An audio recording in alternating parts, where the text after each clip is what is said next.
nasa 5,000 ito guys. Tingnan nyo, naipapasa ko siya during news time 8:28 PM. Yan, so na-fast forward ko lang yung video na to guys para maikli.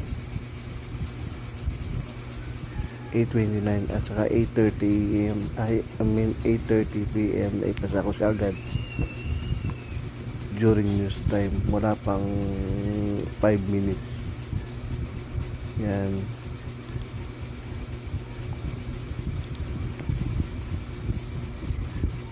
So ganun katindi guys yung strategy natin, yung AA natin.